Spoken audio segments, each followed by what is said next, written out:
Hello everybody, I'm really excited to deliver this tutorial because we're going to be using Java to make something non-trivial. So let's just dive in and look at the outcome when we've completed the tutorial. So we're going to be making a weather application that displays weather to the command line. You could add this to the path if you're using a Unix environment, and then you could just type in weather and it would list out the weather for you. You can also forecast weather, and that would be more of a stretch task. We're not going to do that for this tutorial. Okay, so if I come into my application and I run it, so I've got this open in Eclipse. I'm going to run it as a Java application. You see I get the command line up. I'm going to enter a city. I can enter any city in the world. I can also use shortcuts. So I'm going to say Brighton. And we get some weather information. This is currently in metric. One of the later tasks that I'll get you to do yourself is convert this into imperial. But you can see we have light rain. 11.2, it's fairly warm. 11.2. Wind, it's very windy. It's very windy. It's gusting 62 kilometers an hour. Wind direction south-southwest. Wind chill 6.3, feels like 7.7. So I could obviously just walk outside and experience this for myself, but this tells me I shouldn't go outside, right? So more to the point and joking aside, this is a fantastic project because we need to do a number of things. We need to make a call to the Weather API service. We're doing that here. This is going to return JSON data. We need a way to represent that data in Java. We need to think how we construct things like models, services, and also the actual CLI tool itself to pull all of this together. So this is a really, really cool project that's going to take you from potentially a beginner when it comes to creating Java programs and understanding OO principles to more towards the high-end beginner status. I'm not going to say intermediate, but it's moving you towards creating fun, more interesting projects, and that's what programming is all about. And it's going to be a great exploration into OO principles and thinking about how we map functional requirements to concrete implementation. So let's dive in. So the first thing we're going to do, I'll just move this out. The first thing we're going to do is create a Java project. But any non-trivial project is going to rely on external libraries. So we're going to need a tool or mechanism to pull in and manage these external libraries. And this is where Maven comes into play. So Maven is a free package management tool. It does other things as well. It helps us build our application, test our application. It's very powerful, but we're only going to be scratching the surface. And it allows us to manage dependencies and explore dependencies. And these dependencies will live, or libraries will live in the Maven repository. So this is mvmrepository.com. And we can search for and look up various dependencies in here. So for the Sopranos season, oh my lord. So the Sopranos season 5, that was something I've been watching actually. Day of the Jackal. Yeah, these are all my watching history. So I don't know why that is being pulled in because I haven't been searching Maven for these things. So we're going to be using a few dependencies. So like I said, we're going to be querying an API that's going to return a JSON output. So we're going to be using Gson here in order to process that API request. Another thing we're going to use to make the actual API request is something called okhttp3.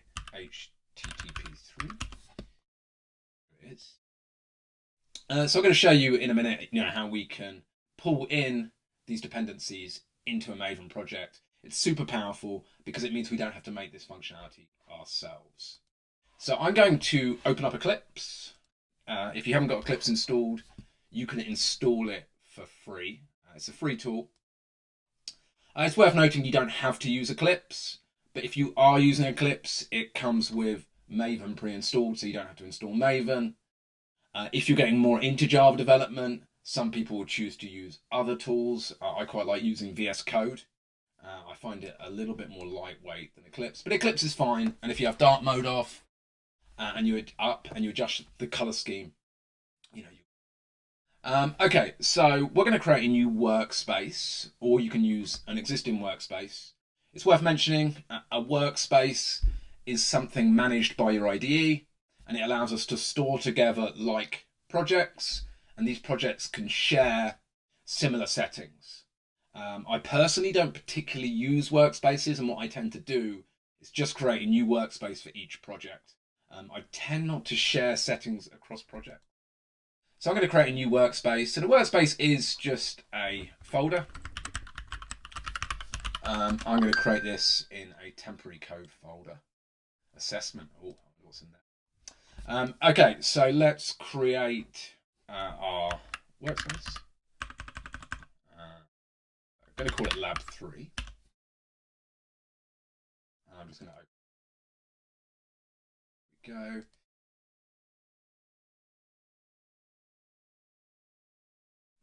A bug in code is worth 2 in the documentation. So the one thing about Eclipse, it gives you these weird, geeky kind of coding type quotes that most of the time I tend not to understand. Okay, so now we've got Eclipse open, we're going to create a new project, but remember me saying, so if I go to the top of, if I go to the menu, File, remember me saying we're creating a, what's this, skip, File, New, we're creating a Maven project. And like I said, Maven is going to allow us to pull in these dependencies. We don't want to use an archetype. So group ID, let me just check what I called this in notes. So group ID is normally the reverse of the project website. Obviously this project doesn't have a website. This is just kind of like a naming convention in Java. So we're going to call it uk.ac.Surrey, because we love Surrey, right? Artifact ID is just going to be the name of the project. So in this instance, we're going to use weather.surrey. But that could be anything you like, as long as you follow convention. You're not allowed spaces, things like that. Packaging, we're just going to go for a jar, and that's it. That will be enough to finish up our project. So let's open up the Package Explorer, and you can see we have our application here, and we have this kind of odd looking folder structure. And what I'm going to do is I'm going to set some preferences for this workspace. So if I go to Eclipse, Settings, and Fonts, Colors and Fonts, I'm going to try and find text. Can I find menu?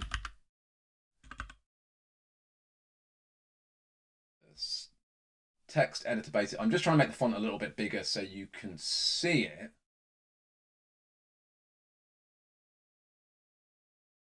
Text menu, color, views,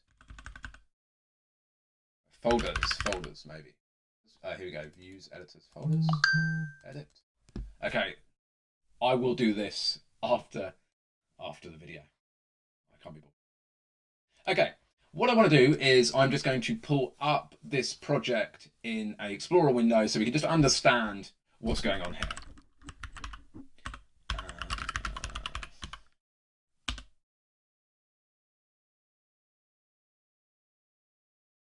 Okay, so here we go. So we have, this is our workspace. You can see we have some metadata here. This is a hidden folder on Unix environments. And this just contains workspace settings that the editor will use.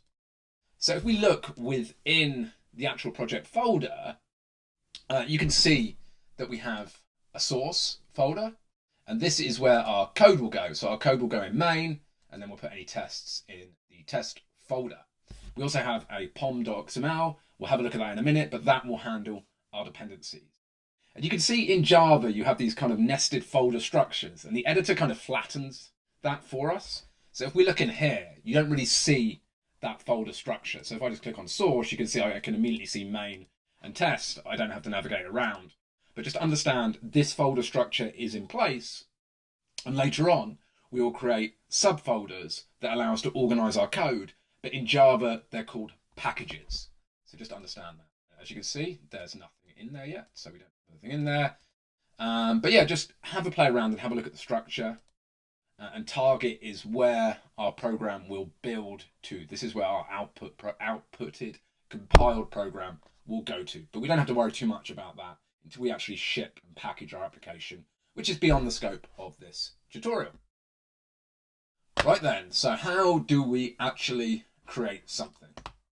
So what we're going to do is we're going to create just a hello world type program. And we're also going to create a package at the same time. So you have two kind of explorers. You have like a folder explorer down here. I don't really like this that much, but you have a folder explorer down here. And up the top here, you have kind of like a class package type explorer. So let's right click on this and let's make a new class. And we're going to create a new package. It's not going to be weather.surrey. It's going to be CLI. And I'll show you in a minute. The package name just is a folder, basically. And we're just going to call this main. Boom. Make this a little bit bigger so you can actually see it, and see if I can zoom in a bit. Let's get rid of this. Okay, so you can see we have a package CLI, but let's consider what this actually did. So let's come back to our code. So I'm back in lab 3 here. If I click weather.surrey, Java, you can see. Oh, did I create that in test? Sorry, I created that in test. That shouldn't be in test. This should be in main. So we'll create class. I'll do this again. It doesn't matter if we have it there as a test. We're not going to test though in this lab. Package is going to be CLI. And this main. There, and you can see all it really does for us is create a folder, but you can see it's namespaced with package at the top, and within there we have our class. So anything that we put in this folder, we don't have to import. We can just use and share functionality between classes without having to import, and it's a good way to group together functionality as your program grows. Okay, so let's see if we can write our first Java application.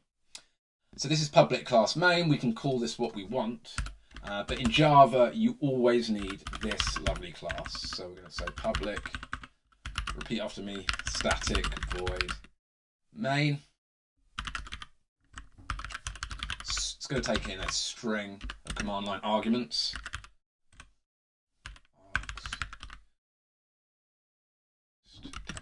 This. If I spell it correctly. And let me see. I actually don't know the shortcut. So in Java, you often use shortcuts because it's quite verbose. And what shortcuts allow you to do is just quickly print out lines, right? So we can say print line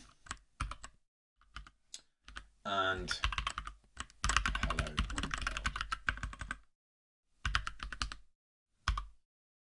Okay, so let's save this and let's just run it. So you do right click, run as, she runs, and we get hello world in the console. So that's it. We've written our first Java program, but let's now see if we can take things a little bit further and pull in some packages and start querying an API to pull in weather data. But we've already done a fair bit. But cool, yeah, that's what we're doing in the next part. Okay, so the first external dependency that we're actually going to need is a way to get weather data. So we're going to use this. This is Weather API, so you can go to weatherapi.com. And this is, as it sounds, an API, and it allows us to pull in weather information. So if you don't know, an API, application programming interface, is a way for programs to talk to other programs, a way for programs to communicate. And this is going to give us weather information in a format known as JSON. So this is a JavaScript object. It doesn't work that well with Java, but we're using Gson to convert it to Java objects. But typically, web-based APIs are going to be returning JSON or XML, although XML's a little bit more old-fashioned. So this is free for our purpose, so let's sign up and get an account and get an API key. So I've already got a university account, so I'm going to use my classic Gmail address and enter a password. And okay, I don't want to log in, I want to sign up. So go ahead and do this with me. By the way, if this video is too slow, you can speed it up, right? I've told it. It's still good on 1.5 speed.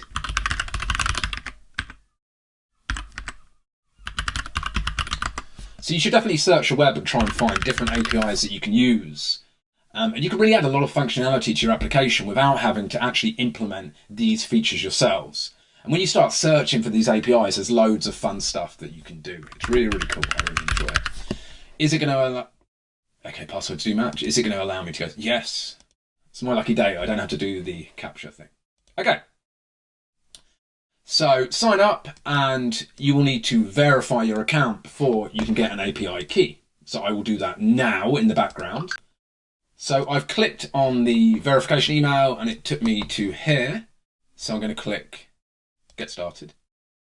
Oh no, I'm going to click login. And I'm going to try and log in. At gmail.com. I'm going to enter my password and let's have a look. Hopefully I can. And here we go.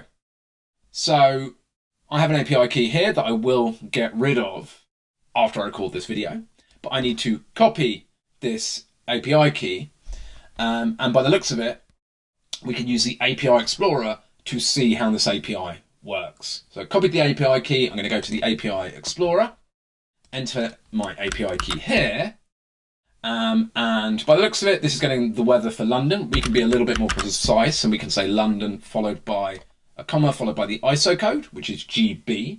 You can look up ISO codes for countries.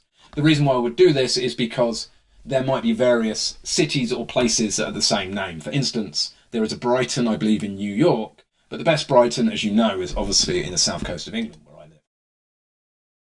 Okay, and we get a response back. So you can see the API call is actually just an HTTP request. We could just paste this into our browser, and in fact, we will in a minute. So the API call is an HTTP request, and we get back what we're interested in, which is this response body. And you can see we get the location. We know the location, right? But what we're really interested in is what's the temperature. It's 12 degrees centigrade. We get the temperature in centigrade and Fahrenheit. We're going to use centigrade. We're just going to use metric because we can convert that later. So we don't need to store all this information in our application. We get the wind speed. It's way less windy in London than it is Brighton. In fact, let's have a look.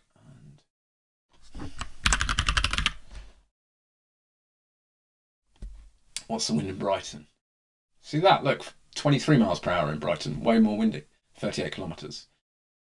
So you can see we can get all of this information. This is pretty awesome.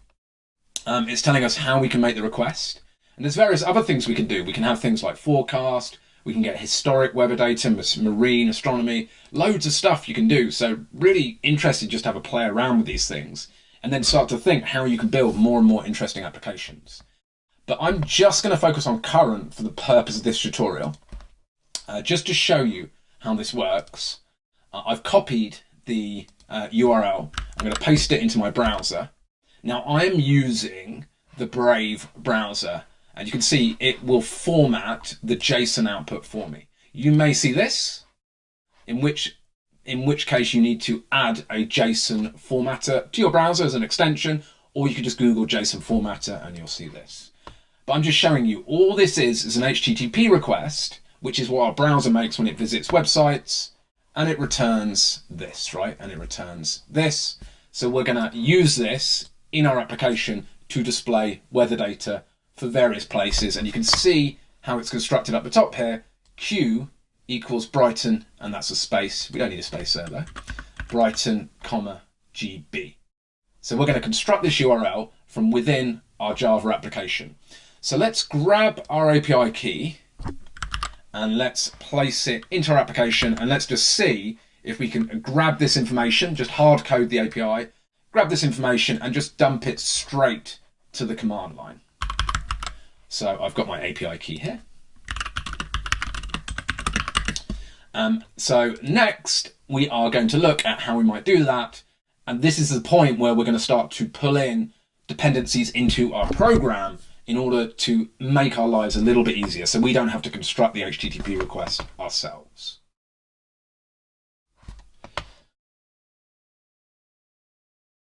Okay, so let's consider how we might pull in a dependency. So I've got the Maven repository.com up here. And this is just a directory of Maven libraries, or sorry, Java libraries that we can use in our application when we're managing kind of the build of that application using Maven. So, how do we find various libraries that we might need? Well, normally I'm searching the internet, trying to find out what libraries people are using. So I'll use things like Reddit, I'll use things like Copilot, and just ask it what libraries are most popular for making HTTP requests in Java. Generally speaking, you're not going to be browsing around the Maven repository because, as you can see, it looks like it was made in the 90s, and it probably was. It's not the most usable site. So the first thing I'm going to need is something to make an HTTP request, and okhttp is a really nice library, okhttp3. So what we do is we search for it, we click on it, and we find the latest stable version. So we can see these are alpha releases. I'm going to zoom in a bit. I'm going to click on 4.12.0, and it's just going to give us this bit of XML that we're going to use, and we can use this XML to pull the dependency into our project, which is pretty cool. So let's grab this and let's think where it might go. So we have something called a pom.xml, and this effectively is a blueprint type description of your application. It's what Maven uses in order to build your application. So we have things like a version number, we have our artifact ID, group ID, and we use it to add effectively meta information to our project, and we can also add dependencies. Now this, if you're not familiar, is XML. XML is kind of like HTML, although it's super strict.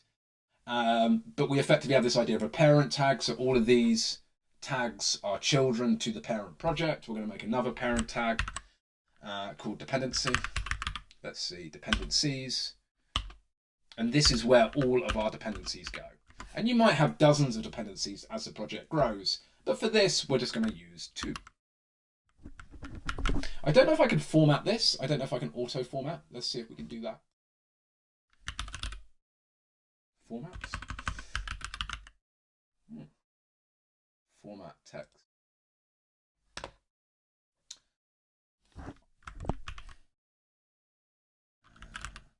Okay.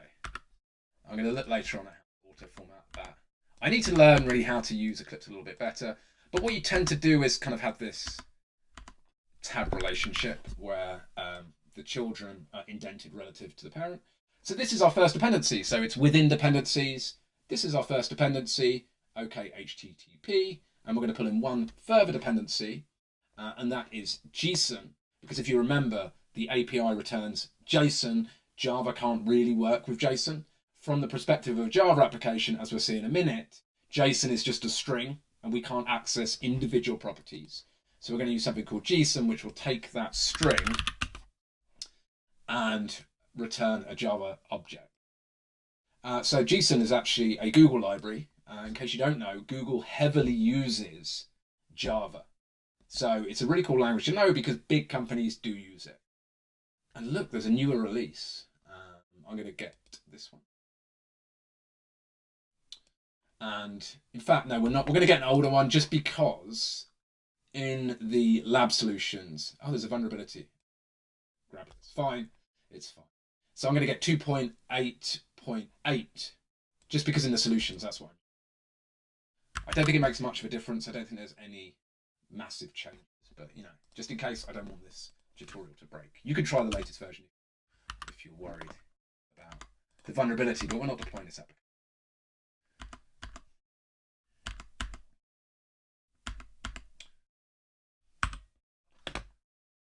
Okay, so I've tidied that up. I'm going to save it, just make sure that's saved. Let's see what we got. No tests in there anyway. What's this saying? Okay, I'm just going to get rid of this. This was just I did this by mistake. I put main.java in a test folder. You probably won't have to delete this. Okay, so now these dependencies have actually been pulled into our project. I believe, though, we can actually do run as, we can say Maven install if we want to double check that has happened. But I think it does it automatically for you. So that's just going to build our artifact. It's going to pull in the dependencies, but I believe that already happens for us. Okay, so let's consider now how we might use these dependencies. Right, okay, so the first thing I've noticed here is I've actually copied this ampersand and Q, so this isn't my API key. I need to just get rid of this end part here. Delete that. So that, I believe, is my API key. So let's pull in some dependencies and let's see what we can do. So I'm going to use the okhttp client in order to make a request to our API. But before we do that, let's just open up the API and let's just grab the URL. I should have done that earlier, but I haven't, so let's do that now. So I'm back on weatherapi.com. I'll just move, can I move this thing away? Just move this thing away. Hide toolbar. I'm going to click on my account. I'm going to click on copy my API key, so you might want to copy it. I'm going to go to API Explorer, put the API key in there. Response, I'm just going to grab this. Oh, by the way, I want to change this slightly to be more precise, but I'm going to paste it up here for now. Let's hide this sidebar so we have a little bit more space. Let's make. Okay, so we're just going to put comma GB in here, just to be a bit more precise. So now I have the API, I have my API key there. Let's go ahead and see if we can make this request using Java. So I need to import some dependencies. So I'm going to import OK http 3.OK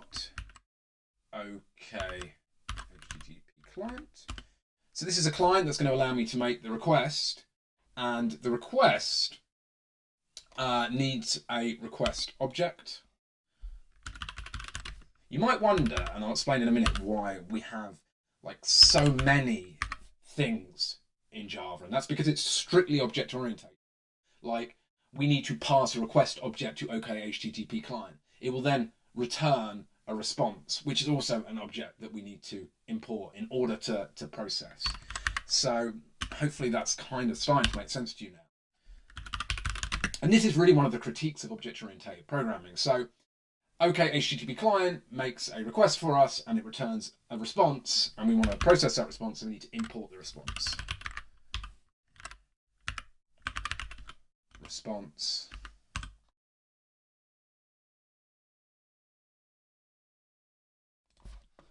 Right, okay, so now we've got the packages that we're going to need, or the libraries, whatever you want to call them, doesn't really matter. And we are going to set up some constants. And we're going to store our API key in one. And we're going to store our city as well. We're just going to hard code that for now. And then we're going to construct a URL from that information. Now you may think you can just do this, const string. Can't do that. There is no such thing as a constant in Java. So what we need to do is use something similar to a constant. That is this. We're going to have to set up a private. So remember, properties on a class can be private. They're normally private, or you can make them public. They can belong to the class, which is static. If they're static, they're going to belong to the class, not the instantiated object. So they always remain the same. There's always one version of them. That's the best way to think of this. And if we're setting up a constant, we want it to be what's known as immutable. We want a single version of that constant. we can then make it final. That means it definitely can't be changed. And this constant is going to be a string. A string is an object in Java. There we go. And it's going to be API key. And we're going to set it to our, you've guessed, API key. Make sure you copy the whole of that. And there we go. So this has to be within quotations because it's a string. And we're probably just going to work with strings today. Okay, so let's do the same thing for city. We're just going to hard code the city for now. City. So it's normally convention to have uppercase variable names for constant-like values. That's kind of ubiquitous across different programming languages. City, you can put in what you want really, but I'm going to go for Guildford, UK.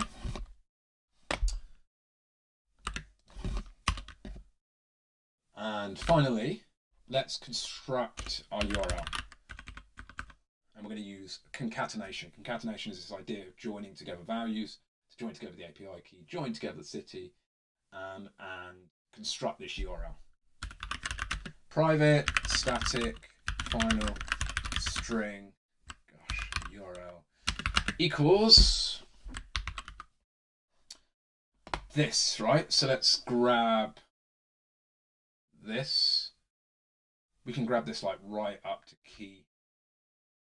I mean, no, okay. So we'll grab this right up to key equals. Notice, so this is just a normal URL that you can paste into a browser.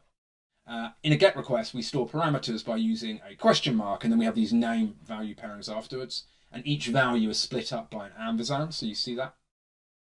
This is all maybe revision for you guys, because you would have looked at this before in my web module, if you've done my web module. Okay, so let's see how we can concatenate a string Java. So we're going to say plus API key. So we want the API key in here. So we're going to say plus API key.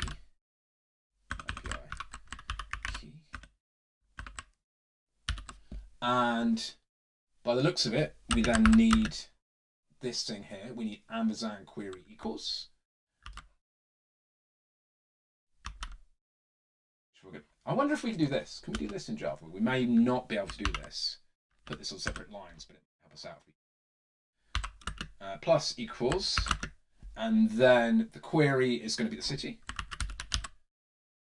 And not plus equals, sorry. So query equals and then plus is to city. I really don't know what this thing at the end here does, but let's just add it on.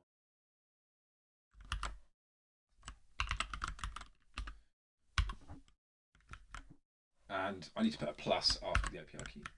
Oh, by the looks of it, so we can put these on separate lines. Let's just tidy this up a little bit.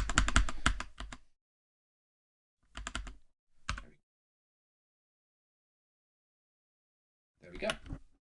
So now we construct our URL. Let's see if we can use this to make a HTTP request.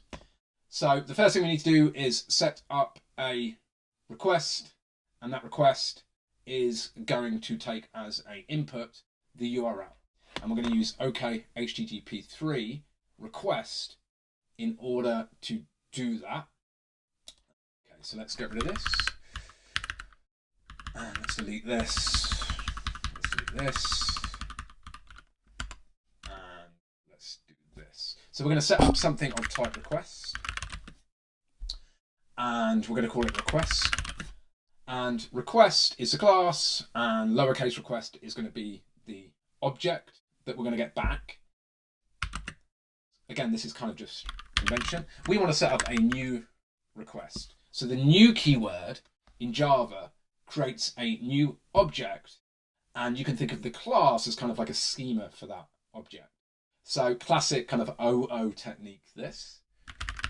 Request, and we want to use the property builder on that, or the property, sometimes people call that, or the method builder, whatever, doesn't really matter. And we can chain together methods. You'll see this technique a lot. So builder, and then we're going to say .url, and we're going to pass in, not null, we're going to pass in the URL, and then we're going to say with that URL, build a request.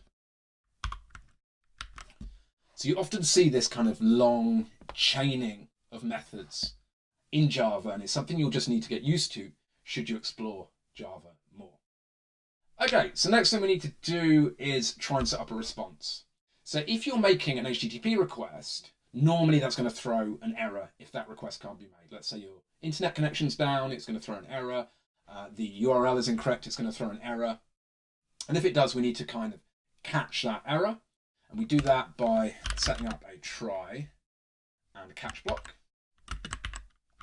And this allows us to catch exceptions. And again, this is very standard behavior across all programming languages. And really, I'm not teaching you here to program in Java, I'm teaching you programming in general. So just understand these are standard things that you can do in all programming languages. Catch an exception, print the exception. Okay, so we can say response now, because we want to get a response.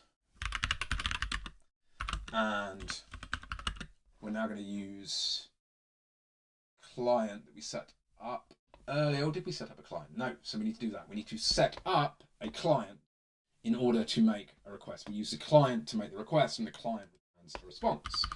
So let's do that now.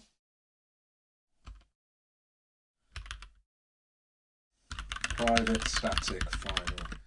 Normally, I'll always make, where possible, parameters private static final. I don't want them changing. I don't want multiple versions. If I can, I'll try and make parameters private. Client equals new okhttp client. Okay, so now we have a client. We can do client.new call. Yeah, client.new call, and you can see this is going to take a request, and we have a request up here because you can see that there.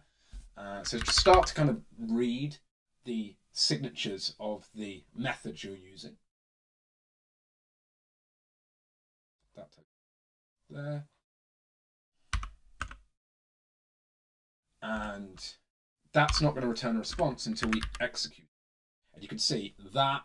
So we have we have colon. That's not colon. That is colon. Yeah, colon, and it's going to return after the colon a response. A response which is of type response, which we set up. Otherwise, it's going to give us an error. So one of the cool things about Java is it is strongly typed, and we get these errors at compile time, not at runtime, that you might with JavaScript. Execute. Okay, so now we have a response. We can print the response. So system.out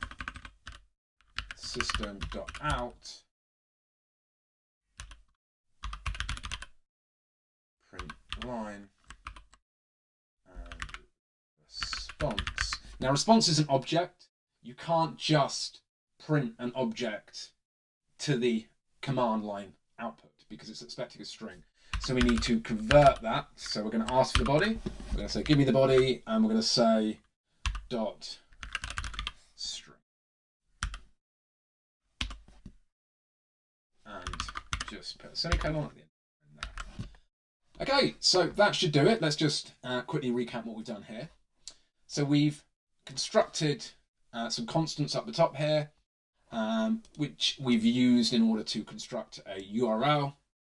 We then set up a new HTTP client that allows us to make an HTTP request.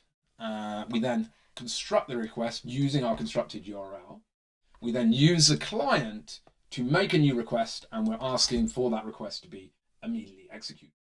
You might execute that later on, depending on what your strategy is.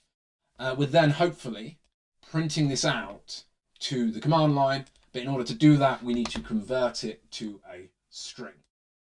So now let's just see if we can run our application. So right click, run as Java application.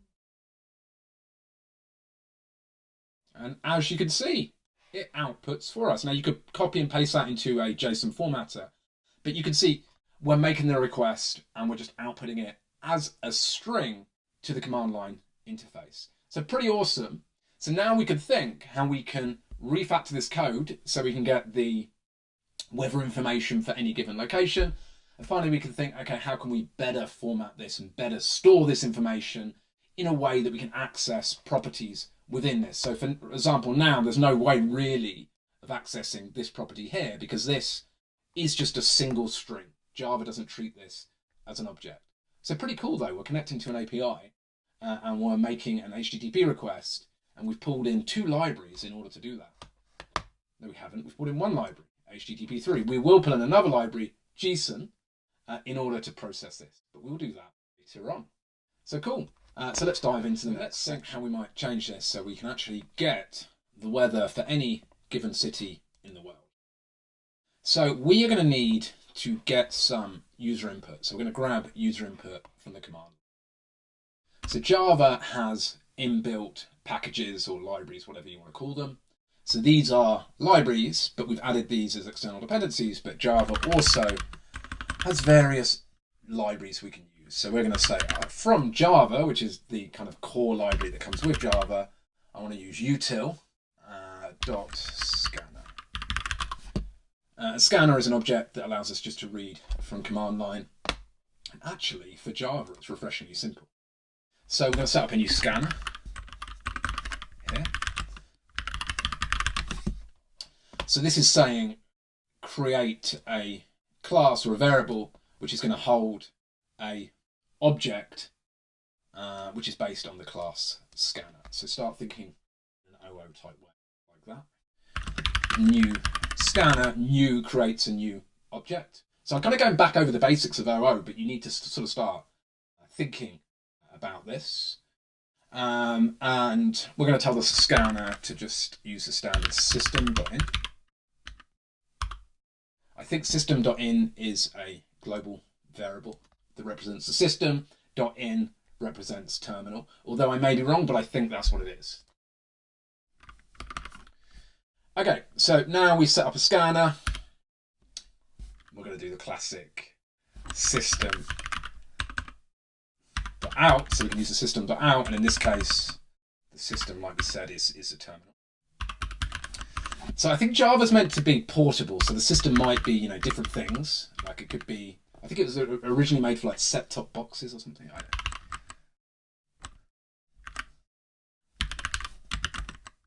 Enter system.out.println, sorry.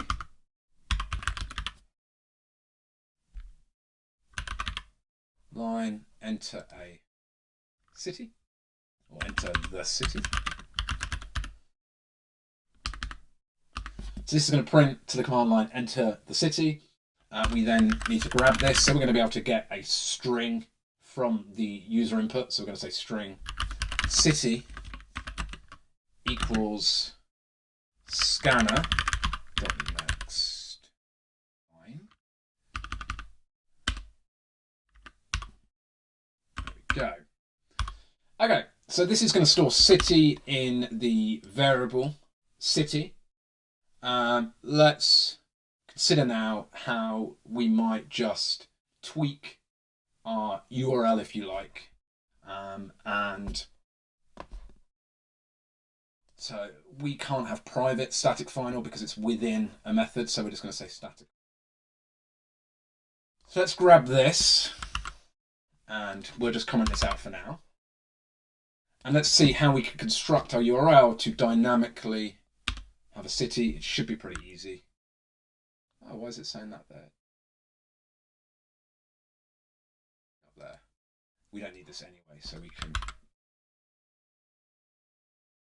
Okay. So it appears just things are on multiple lines. I need to do multiple line comments, even though it's kind of like one line of code, if that makes sense.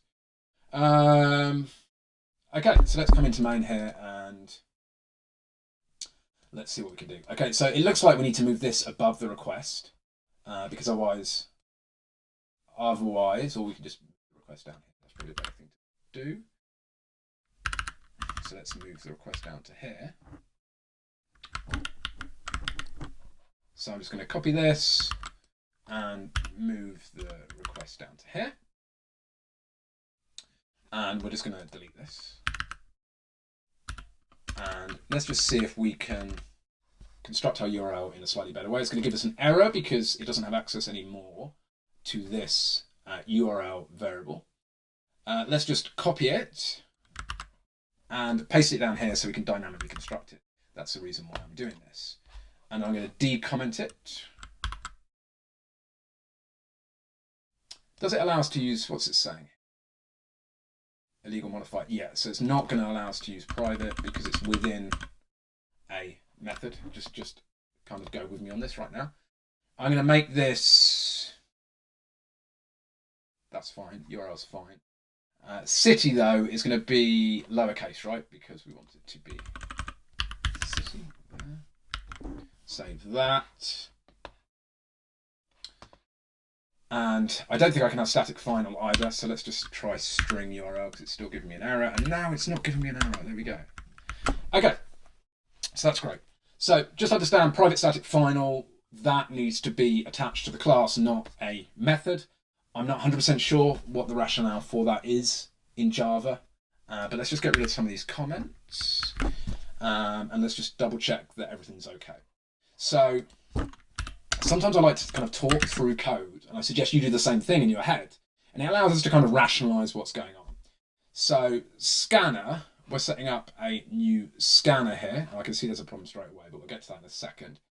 We're asking, oh no, hold on, what's it saying there?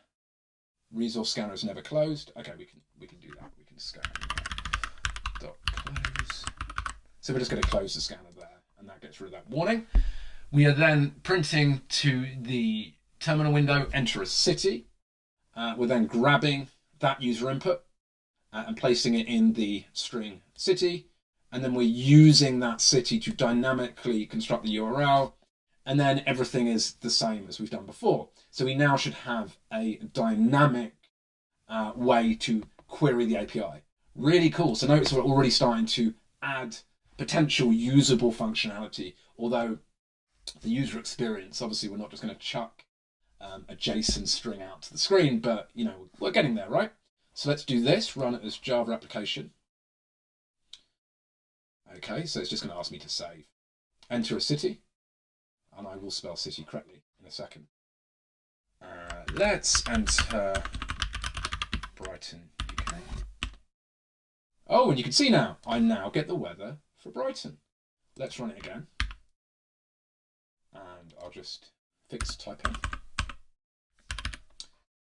And let's run this again. Okay, it's just going to ask me to save. I should probably toggle autosave, but I'm going to go London, UK. And it's giving us now the weather for London. So that's awesome. We are now dynamically querying the URL, or querying the API with a dynamically constructed URL. So the next thing we need to think about is this the best way to do it though? Like, should we have everything in the main function? Like, we could carry on writing our program like this, but it would very quickly become unmanageable, and it's certainly not testable, which is something we want to think about later on. So let's consider how we might better structure a program like this in a more OO way. That's what we'll do next. And then we'll finally finish off by extracting properties of interest from this string. Okay, so let's think how we might refactor this application. So I find one of the challenges of object-oriented programming is trying to kind of understand how do we actually design objects? Like, what should be in an object, what should be just in one big class, if you like? How do these objects interact? How are we avoiding effectively just making procedural code split into multiple classes? So I see this kind of all the time. And you know, I find OO programming challenging because of this. So if you're also finding it challenging, don't worry, because everybody does. But generally speaking, an object should do one thing. It should be aware of its own data, and it should encapsulate, do something called encapsulation later on. But this essentially means it's aware of its own data, it's aware of its own environment, but it doesn't really necessarily know what's going on outside of that class, let's say. So an object is derived from a class, and it doesn't necessarily know what's going on outside of that. And that's really important, because if it did, it would be tied to some other object. And we get this idea of tightly coupled applications, and they become difficult to change and difficult to maintain. So we're going to create an object, but it's going to be a very specific object, and it's going to be called a service.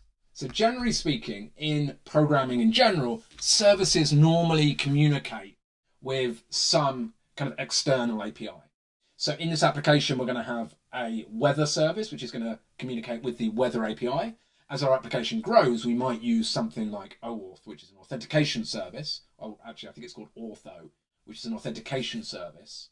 And we would set up a Auth-O service that will communicate with that. Now we're going to create another package. So notice we've already got the package called CLI, but we're going to create another package when we create this new class. So up here, we have package CLI. We're going to create a package called service. And remember, a package is just a folder. It allows us to organize like classes together. We're only going to have one class in each package. As you progress in your Java programming career and your programs grow, you'll have multiple classes within each.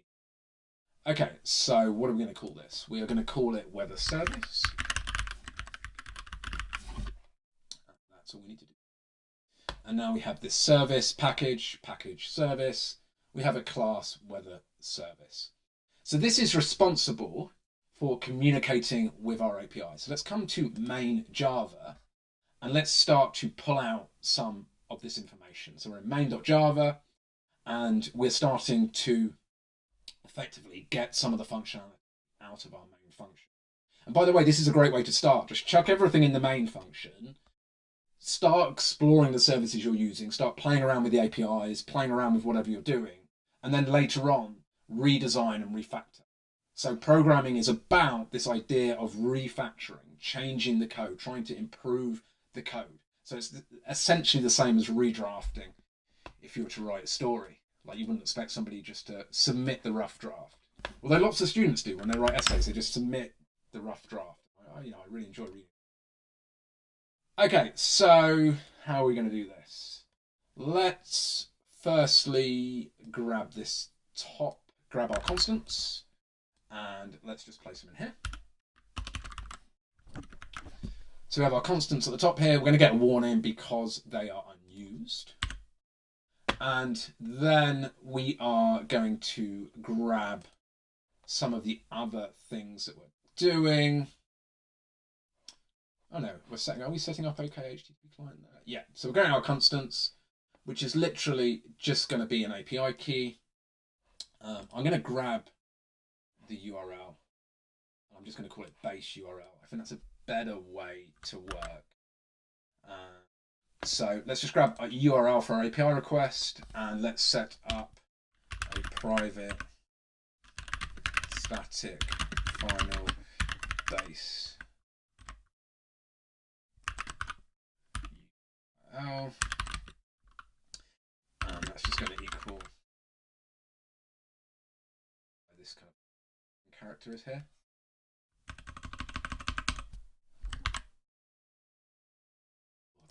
Okay, I see what I've done. This is all I want. So I have private static final. What have I done wrong here? String. I need to say it's a string, right? So we have our base URL set up. I quite like working in this way because then we can just come along and change this and it will update for the entire application. But also it's worth noting that as you move forward, this will probably be an environment variable. You might want to set this up now as an environment variable, so look at how that would work. Like generally speaking, you don't want to be storing API keys. So this isn't necessarily good practice. Okay, so at the moment, another refactor I want to make is when we're on the command line, we have to type in London. You can just type in London, but to be precise, we have to type in London UK.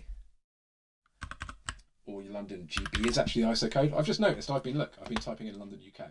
London GB is the ISO code, but it will work with you as well. That's a little bit painful. I want to set up some shortcuts, and a shortcut is going to be like a mapping. So I want to be able to type in London, and I want that just to map to London GB, so I don't have to type that out in full. So the ability to have shortcuts is pretty cool, especially if I'm going to use this weather tool as a permanent fixture, which I might on my command line. Now, this is really important. As soon as you're starting to think about mapping one value to another value, hash table should spring to mind. Hash table. And a hash table just takes a value and maps it to another value. And it's available in all programming languages. And setting up a hash table is a classic way to solve problems that you're given when you have a whiteboard test when you go for job interview. So definitely explore hash tables. They're super useful. So we're going to map a short string to the long string. And let's go ahead and set up a hash table. So we have a hash table available to us in Java. It looks like this. And we're saying string to a string. So we're going to map one string to another string. And we're just going to call it cities. It's going to be equal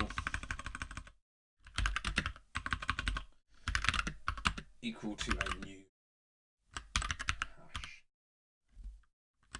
table.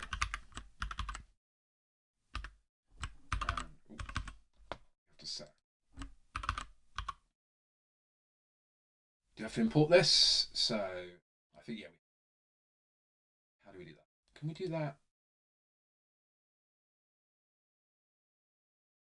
This should. Okay, there we go. So if I just hover over it and import from java.hash table. Okay, so you may notice these pointy brackets, they're a bit weird. The reason for this is we used to put the types in there, like you can do that, like you can do this as well. And then the people that make Java realize why type that in, because you're saying those types here. So this could be like an integer to a string, double to a string, whatever, right? But you know, we don't need that bit because we've already defined it, if that makes sense. So that's almost like a placeholder. And then we have parentheses here because hash table is an object and we're instantiating a new object. Okay, so now we set up our hash table. Let's set up a constructor. Let's set up a constructor. And a constructor is a special method, and it's called, it has the same, it's always public, and it has the same name as the class. You should know that by now. You've done this before, right? And in fact, the reason we use parentheses is because when we instantiate a new object like here, we're actually calling the constructor, calling this method here. Okay, we're not going to take any values in. This is like a really simple utility class, if you like. So we're not taking any values into this. But what we will do is we will set up our hash table. So I'm just going to put some cities into the hash table. Cities.put.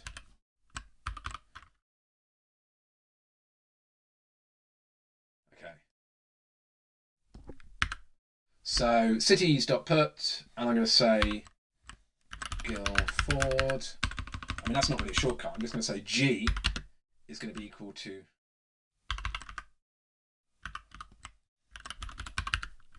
Ford, UK.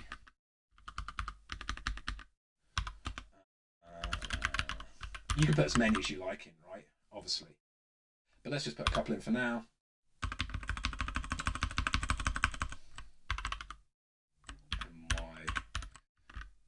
It's going to be, you can add Tokyo if you want, add what you like. I mean, in reality, if we were just to put New York in, it's probably going to get New York, but it always pays to, you know, have a little bit more accuracy, and you know, it doesn't take much more work. Okay, so now we've got a hash table. Let's consider the next method that we might have. So we are going to set up a method that's going to allow us to enter a city and make a request for that given city to the URL, to the API. So public. So it has to be public in this case because we want to call it from another class. If it was private, we wouldn't be able to do that. You can have private methods if you wanted like a utility method within here, but we're making all of ours public. We're going to call it get weather string, and it's going to take in a city. And the first thing we're going to do, just thinking what this is actually going to return. So public string, it's going to return a string. Okay. So for now, we're going to just check if cities, so if the hash table actually contains a city, because if it doesn't, right, we want to just return an error. We could throw an exception, but we're not going to worry about that right now. We're going to think about exceptions later on. But all we're going to say is city.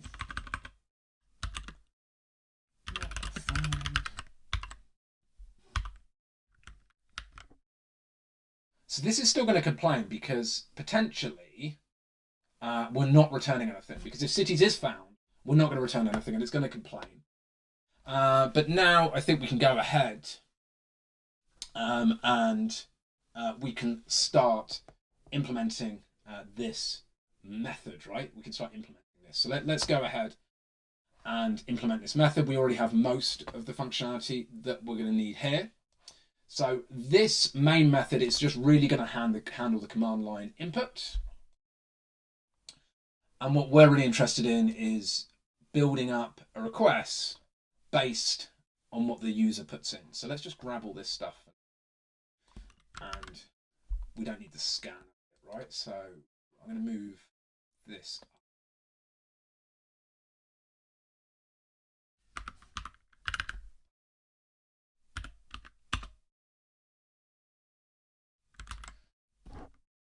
What's going on here?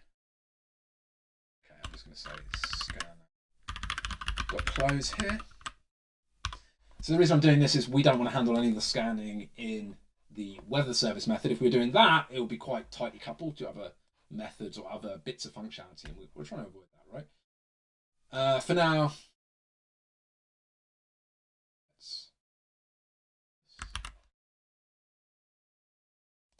let's see if we can just paste this into here. Okay, so let's see what we can do here. So the first thing we're going to do is we're going to construct our URL slightly differently. So now you can see up here we actually have this base URL. So let's just see what this might look like. So string URL equals, I'm going to say base URL, and that takes us kind of up to this bit here, right? This bit here. So then I'm going to say plus key equals key plus API key. So you might want to stop the video and just play around with this string concatenation yourself.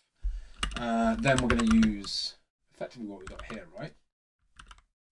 But this is going to change slightly because this is going to be cities, wherever our hash table is, cities.get, and then we're going to pass in the city that gets passed in as a parameter. There we go. Okay, so let's get rid of this. So we have our base URL here. We're constructing our request. We're then calling the response here. Notice how we're printing out the system response.body. We don't want to do that now. We want the main method to handle that. The only job of us at the moment is to actually just return the response. So let's just return the response.body.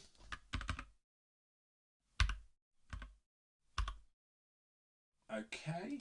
So effectively there's still a situation where a string wouldn't get returned, and that's within this catch method. So let's do e.print stat trace if we get an error, and let's just return for now error. And that means whatever happens, we're going to return a string. So now we're in the situation where we can actually start using this class that we set up. So we actually use it in the form of object, right? We're actually going to use it in an object. Okay, so let's pull the service in. So I'll just make sure that's saved.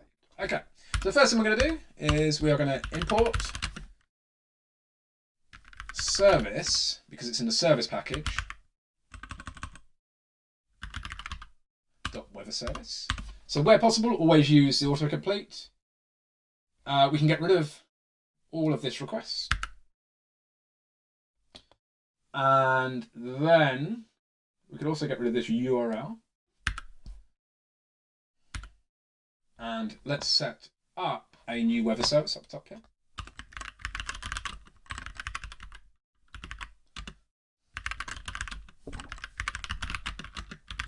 Equals new weather service.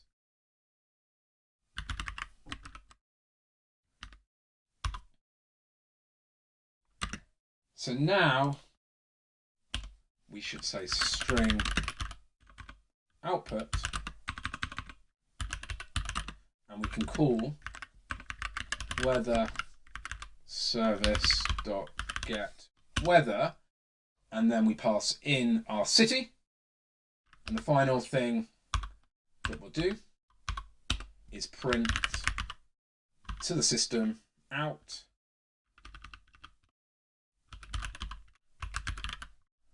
print line and just the output. Okay, so as always, let's just go and over and refresh what we've done so we can actually get rid of these constants as well. So we can get rid of these as well. So look how we've tidied up our main method.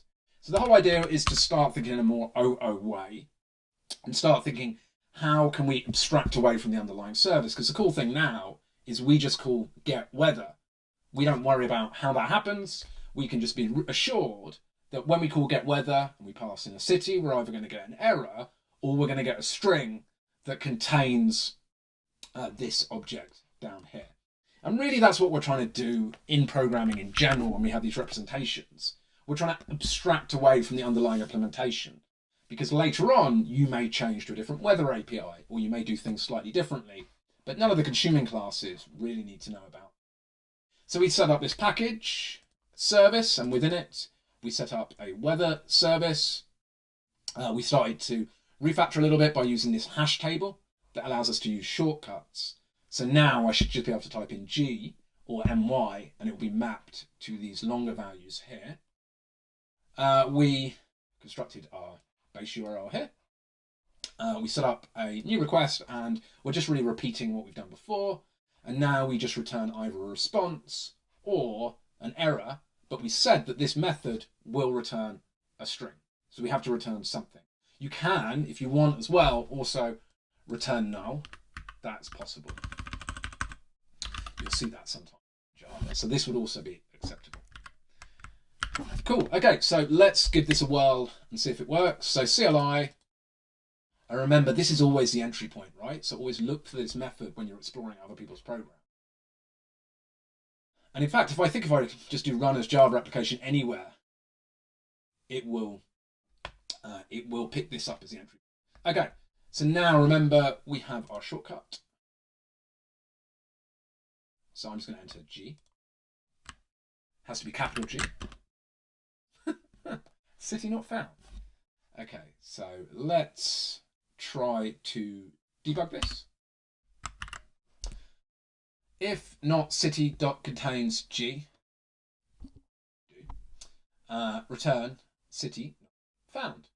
Okay, so let's check we're correctly passing the city into this method.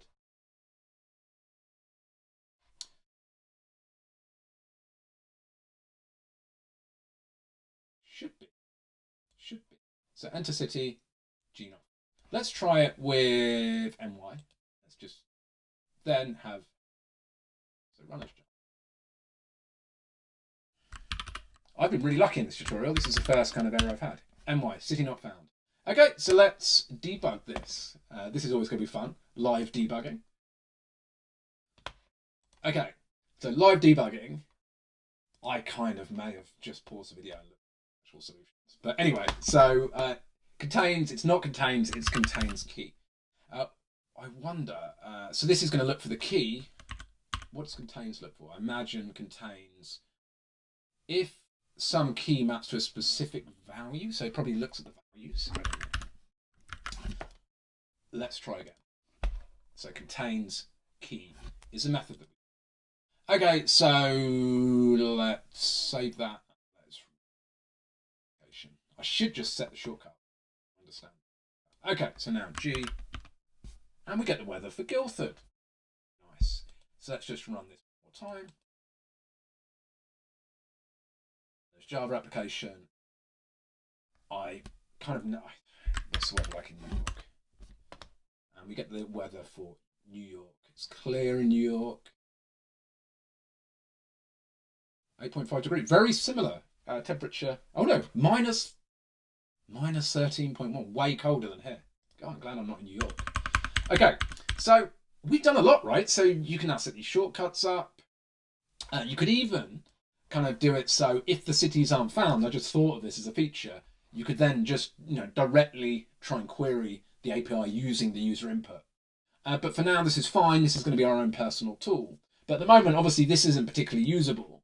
So we need a better way to try and represent this data. So that's what we're going to look at, and that will close out this tutorial.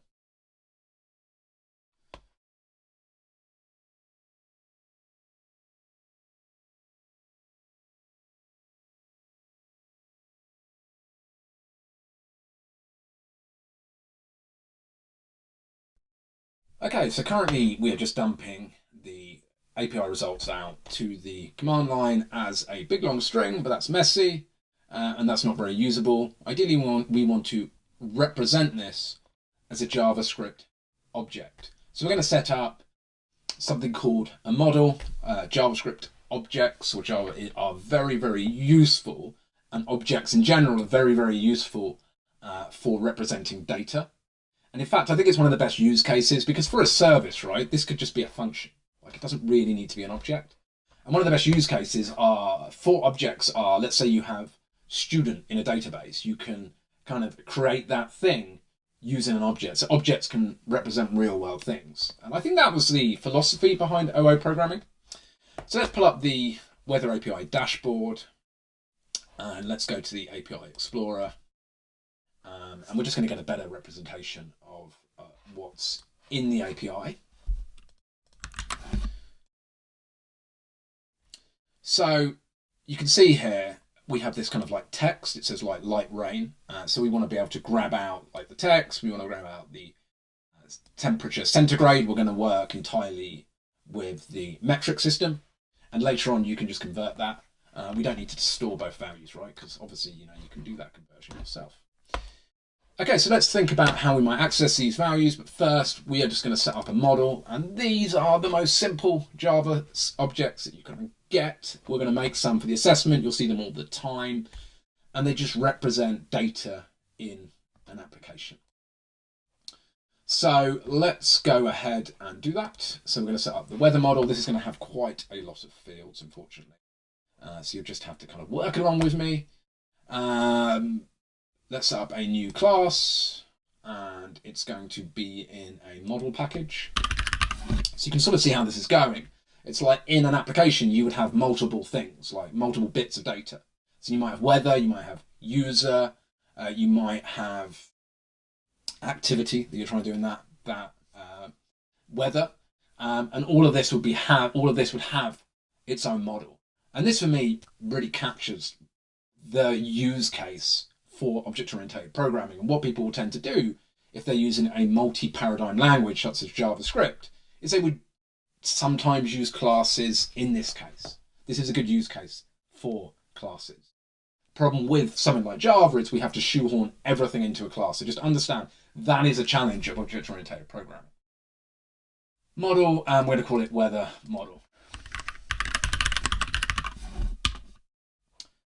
So now we have 3 packages. So we're starting to build out this application. Okay, so a class, as you know, can have fields, and these fields are going to represent things in our application. So we're going to have private string text. We're going to have private, and we're going to store everything. I mean, like temperature should probably be a double, but we'll work on that later. But for now, just because our API response is a string, it's a little bit easier just to store everything as a string for now, right?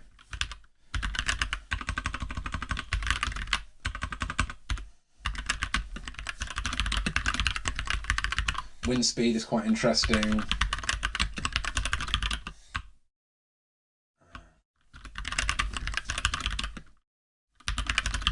Gusting, like what the gusts are. Wind direction, if you're into like sailing or like kite surfing, windsurfing, which I am. Wind direction is good to know.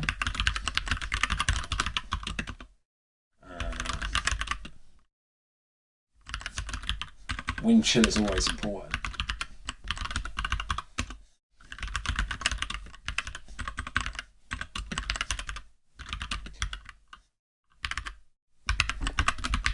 So these are mapping directly to properties, just to clarify. I don't have the API up here. Oh no, here we go. These are going to be mapping really directly, not a one-to-one sometimes, because like temperature, we're not having centigrade and Fahrenheit, we're just having centigrade.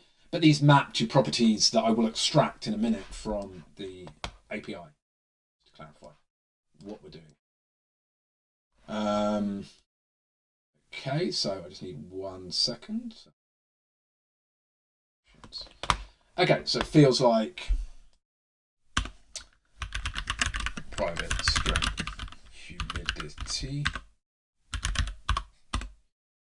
Humidity is quite important because we know if it's raining, like high humidity and cold makes things horrendous, which is today.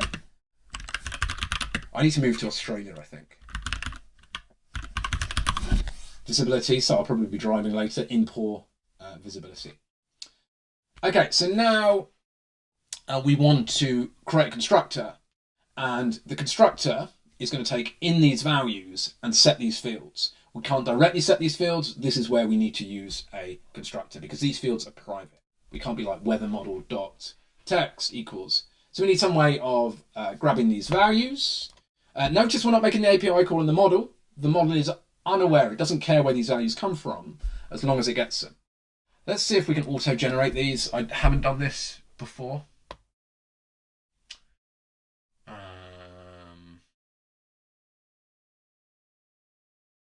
Can we auto-generate? We must be able to. We must be able to. Coverage, add snippets. Let me pause quickly and just search how to do this. Right, I'm back. That was a pause, but I am back. So if you go to the top menu, you can't see this, but you need to click on source, and then we say generate constructor using fields, and we want to use all of the select all. God, the icons are so small. I need to like sort out my usability settings on this. Cool. So then we get our constructor. Let's see if we can generate getters and setters. We only really want to generate getters because once this is set, I don't really see the need of resetting it. I mean, you can just do generate getters and setters as well, but let's go back to source, top menu. You can't see that, it is up there. If you go to the top menu, generate getters and setters. Okay. Just going to do that. So I only want getters. This is so painful.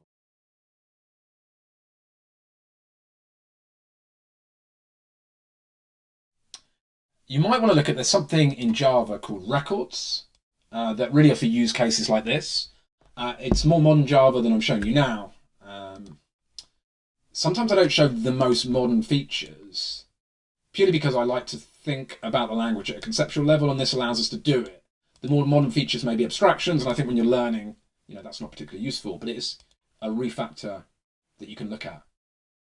It's absolutely pouring outside, by the way. I might run the weather thing for Brighton and just see. Okay, so now we're generating our getters. There we go. So now we have all of our getters. This is pretty cool. We're building up quite a meaty class here, a meaty class with lots of methods. So what we're going to do is override. So every object in JavaScript inherits from like the global super object. I don't know what it's called. I don't know what it's called. But we're going to override that. And that has some methods we can use. And one is toString. But we don't just want to dump this object out. We want to print it out in a nice user-friendly way that our main method can then use. in order to display it in a usable way to the user. So we can use the @override decorator. Looks like this. And we're going to override our public string to string. So overriding is a classic use case for OO, and it allows us to inherit from some parent class. So everything in Java inherits from a parent class. I don't remember what that's called. So everything in Java does inherit from that class. You can look it up, superclass maybe. And we are overriding the toString method. So it provides us with some functionality we can use, and we can override that functionality. So this kind of inheritance is a classic Java thing. And overriding methods and extending the functionality of objects is one way we can do things. There we go. Okay, so let's just print this out, and just to save time, I'm going to paste. Okay, I'm not. Am I going to paste it in? No, I'm not going to paste it in. Okay, let's type with you guys. So let's type with this guy with you guys. So return. We're going to create a usable interface here. So we're going to say weather report, and then new line. So we can use the end symbol to create a new line, and then we're just going to start constructing this kind of string. So text. I'll just show you guys what text is if I go back to. So text is just going to be like this, like light rain. That's probably going to, if I type Brighton in, that updates to heavy rain.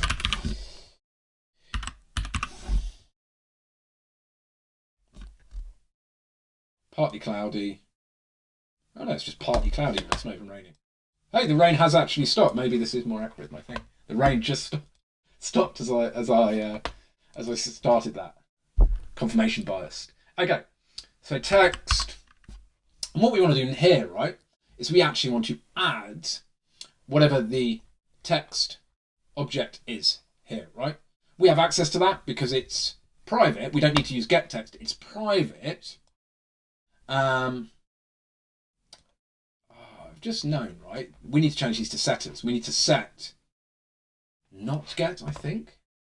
Oh no, that's fine. That is fine. That will be fine. To be honest, we don't probably even need getters. I don't think I use them later on. But anyway, I put them in there just to show you. Okay. Text. So we can access a property directly, a field directly that we have on the object. It's private. We don't need to use the getters because the class effectively owns that field. If we had an external object, we would need to then use the getters. Okay, so let's set up a new line here. And this is just standard concatenation.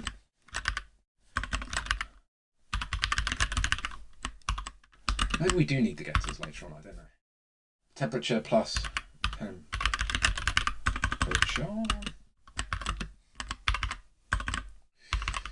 And a new line. And we just keep going like this. You might want to pause the video and do this yourself, right? And just jump ahead. Or if you're using something like VS Code, I mean, Copilot's going to do that for you.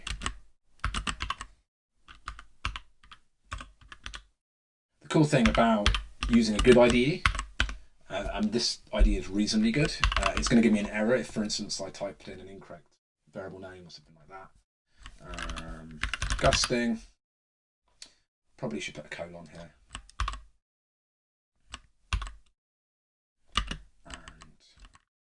And you can add like units if you wanted to. That's fine. Gusting. So the cool thing is now, I mean, when you're learning, you need to do repetition like this.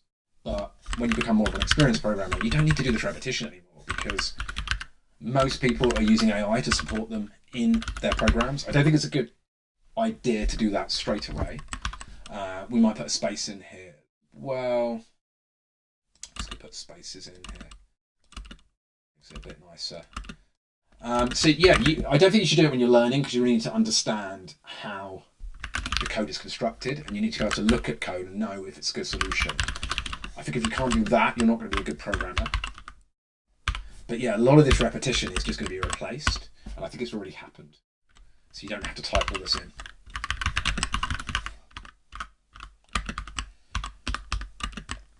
Feels like.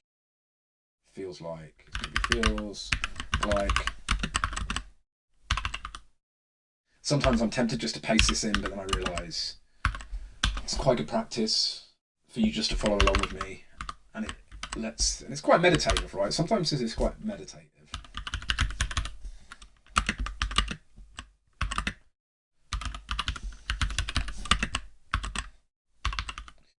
So we'll just add humidity, and finally we're going to add visibility.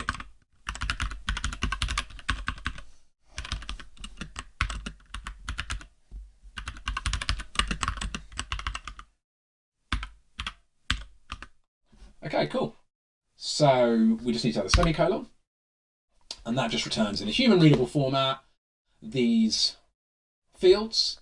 What we've also done is we've done some getters. We've added some getters. So immediately we set the values of these fields when we create the method, and then we expose them in the form of getters. We don't allow these fields to be changed. So often you'll hear this term immutability. Immutability is good. It means once something is set, we can't change it. If we want to change it, we should make a copy of the object and copy that onto a new object. It means we can rationalize about the values. So you can have setters. I don't think we need them in this case. And I probably don't think we use getters, but don't quote me on that. Right, so let's just save that. So no errors. We can't do anything with this yet, because what we need to do now is think about how we might get the data out of the API, place the data into a weather model, and then from a service, rather than just return a string, return the weather model, and then the main class can use this object to then output the data. And it could even pass that object around if it wanted to. So let's go ahead and do that in order to complete the tutorial.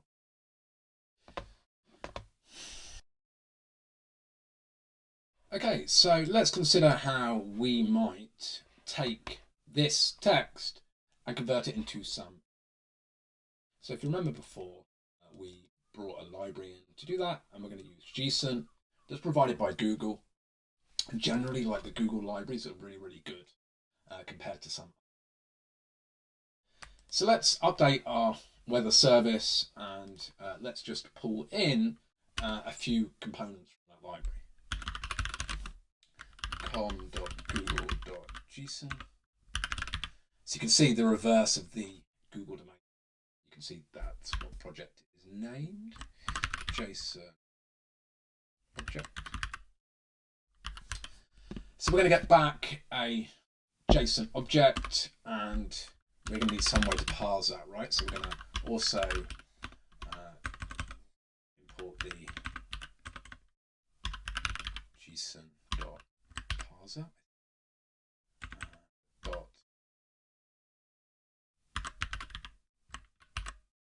parser.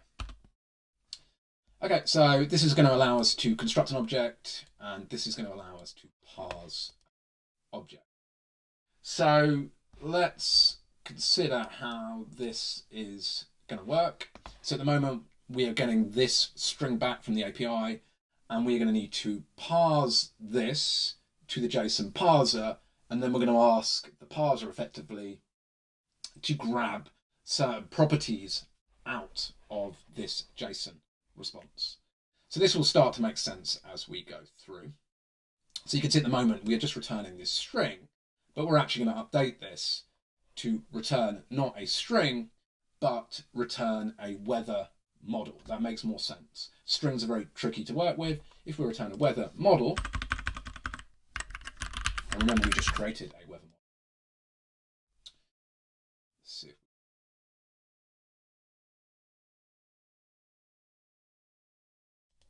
If I spell it right, it might. So now I have weather model imported up here. It's going to throw an error because we can't return a string, right? We're saying we're returning weather model, so we have to return null. But even better, let's just throw a runtime exception. And why exceptions are better, because they're going to give a little bit more information and they can just be handled by consuming classes. So we're going to throw a new runtime exception, and we can just put a message in there. This is a slightly better way to handle errors. Let's do the same down here.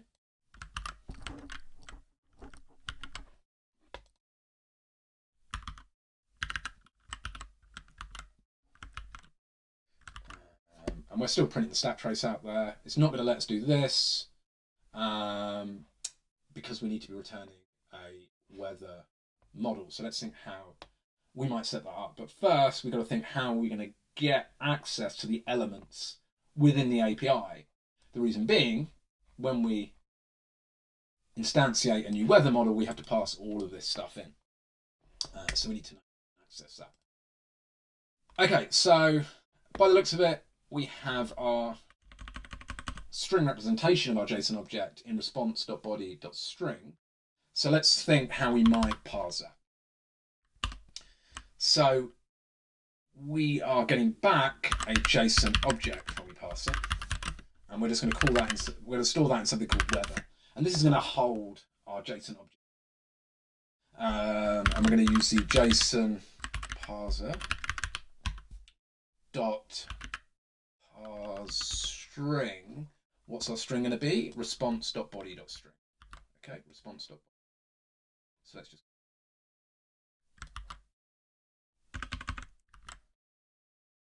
Okay, so response.body.string, and we want to get this as a JSON object. So at the moment, this isn't going to return anything, so we want to .get as JSON object. I'll just start kind of tidying this up a little bit like this, so you can put things on separate lines, right? Save. Okay, so that's going to give us our kind of root level object. Let me just see if I can find. So really, it's going to represent this, right? It's going to represent this. We don't want to grab location, but we're quite interested in current, because current seems to have like all of the things we're interested in. And then within current, we have another sub-property, if you like, of condition.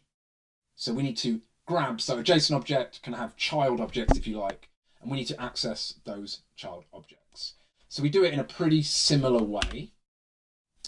So we're going to say JSON object current equals, and we can just now, because we've represented this as a Java object, we can use the getters.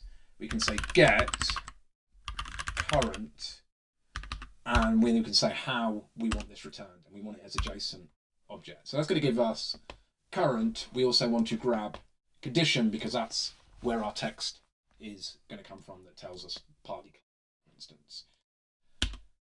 Okay, so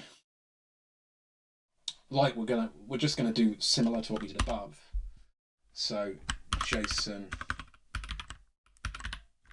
object condition equals weather.get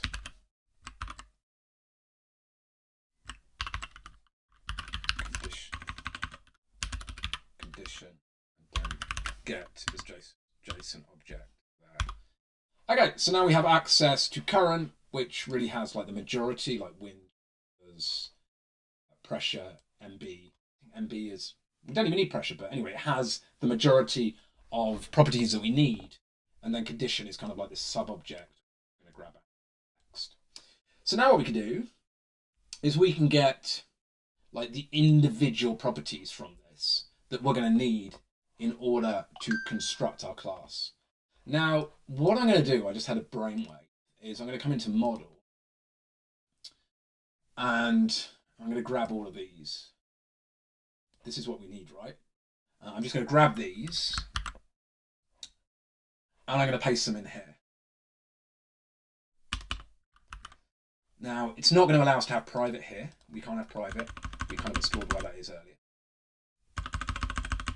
So let's just delete private.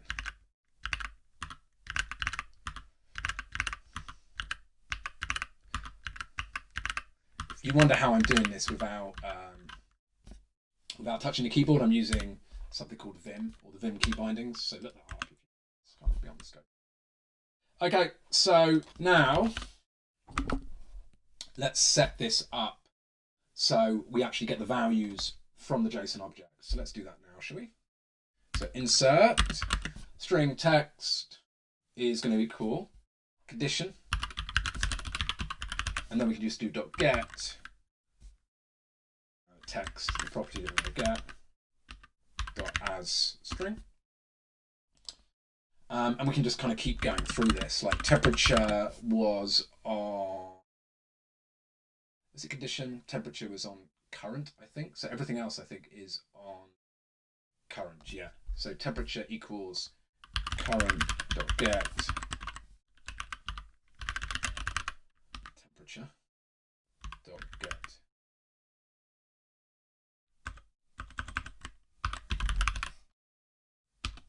So if you notice, like, you can get it as a decimal as well. So this will also do conversions for us, which if you want to do a stretch task, you can convert the temperature into a double. So that's pretty cool, right? Just notice that. So wind speed is going to be also on current. I think everything else, let me just check, is on current. And we're going to get wind speed kilometers. There it is, wind speed kilometers, kph. We're going to get everything in metric, and later on change that. Play around with this. Like, the idea of these tutorials really are just to give you kind of an overview of what you can do, and then from there plan your own projects, because that's the best way to learn. Think, okay, what else could I do? How can I extend this? Gusting.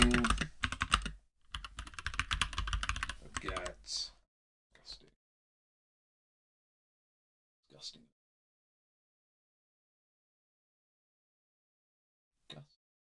What's gust? Gust. Let's try gust. Yeah, gust.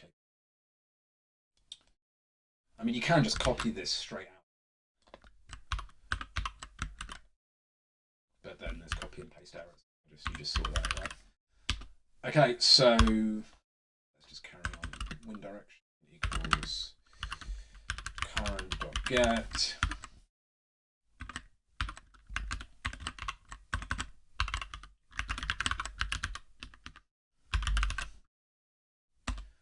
So hopefully you're getting the feel for this. These are going to be an object property representation of these properties here, right?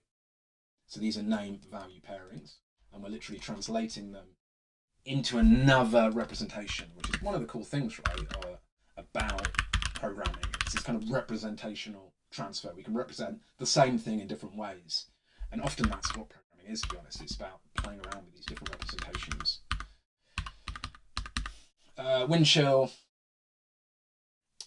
centigrade, we're going to get wind chill C dot get as string. Feels like C. And it's often best when you set up your models to try and name them using fields that are very similar to the underlying, because that allows kind of us to infer then what they're called.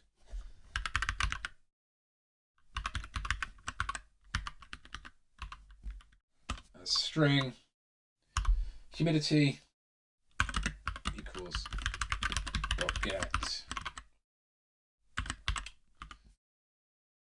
humidity.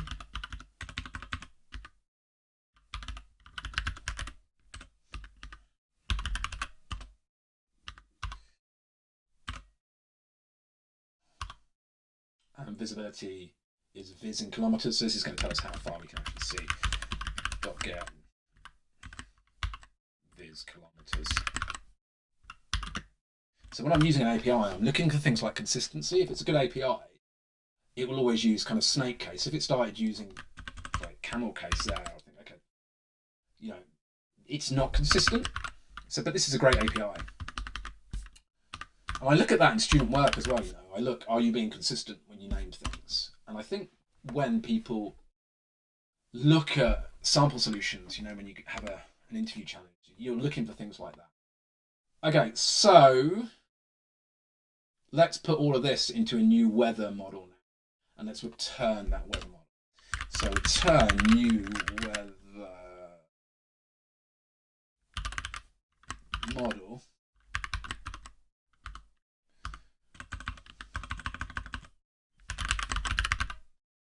Okay, so what can I put into this?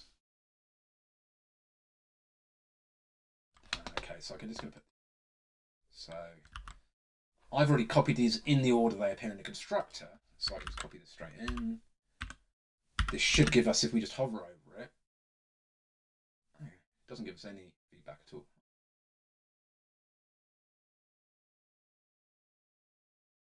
Oh yeah, that is the weather model, but anyway, let's just. So definitely like explore different IDEs. I don't think Eclipse is necessarily the best, but it's free and it does the job, right? It's a bit of a workhorse. Temperature, so all we need to do is just paste these in.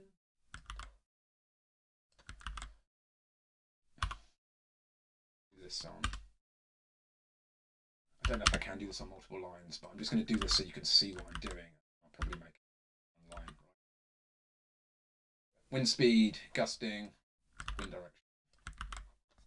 Because we made all of these strings, it's going to be quite error tolerant, right? So sure, feels like.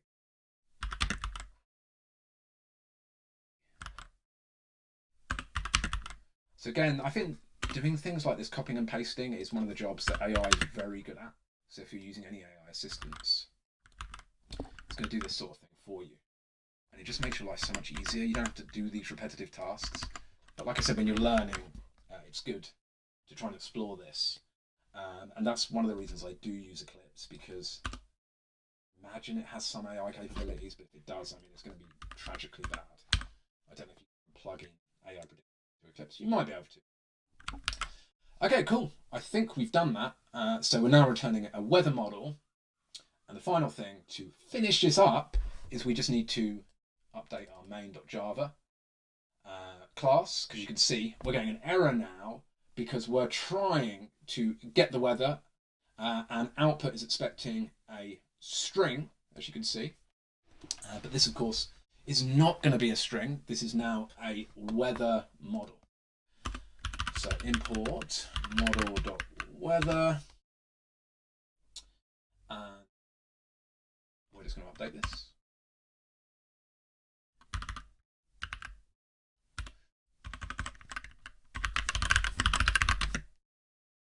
So look how descriptive now this whole class is. We know that this output is going to be a type of weather model. So it's going to model what our weather looks like.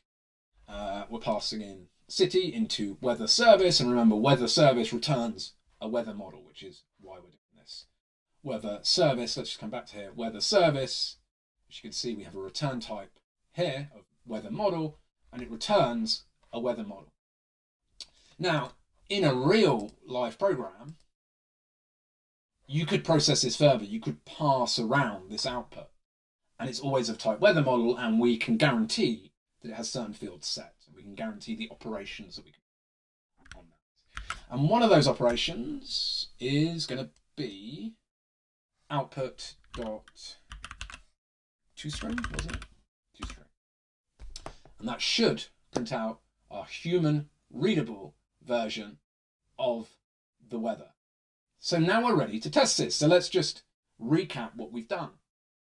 So we started off with a main.java file, and we literally bundled all of the functionality to query an API and output the JSON as a string to the command line. We then realized that wasn't going to be overly workable. That's not going to scale very well. So we outputted the API functionality to a service in its own package. And we could have multiple services. And this job, the job of the service, is to query the API.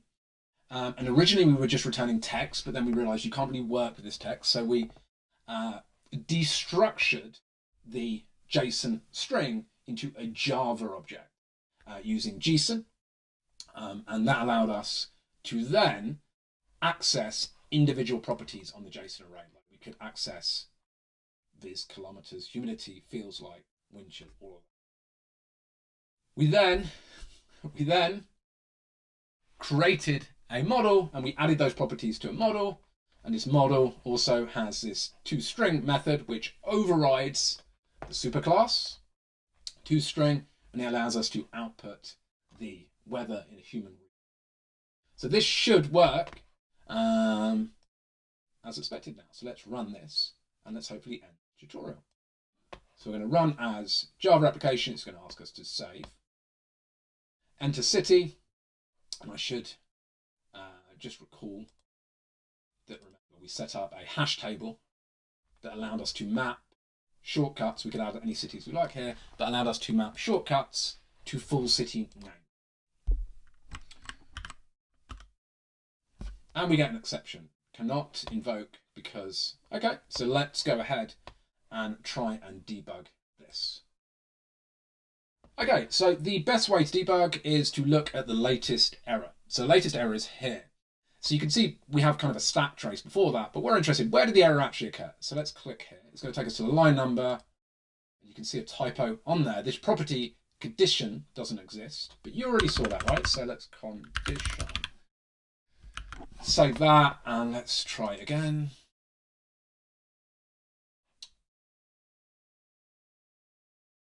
What did I call?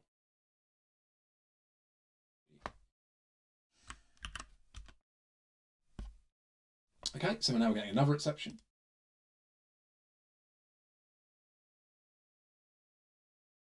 Weather.getCurrent. So, okay, this should be current.getCondition. The reason being is weather.getCurrent is going to give us that, and then current.condition. So that should work now. So this will throw an error if any of these other properties are incorrect. So I'm thinking, you know, that's going to be like the main challenge we have. So let's try again.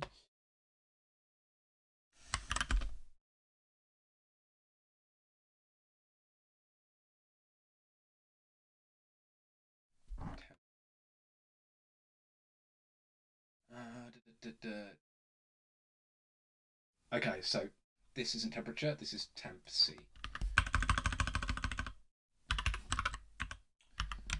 So notice, like, I don't get it right first time.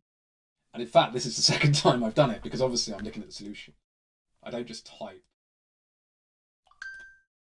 I just type as I go along. Okay, let's run this again. I think maybe we can press that button up there. Oh, there we go. Oh, that does work. Okay, so boom, success. Patchy light rain in Guildford. Sorry guys, but temperature 12.2 centigrade, quite strong, quite warm.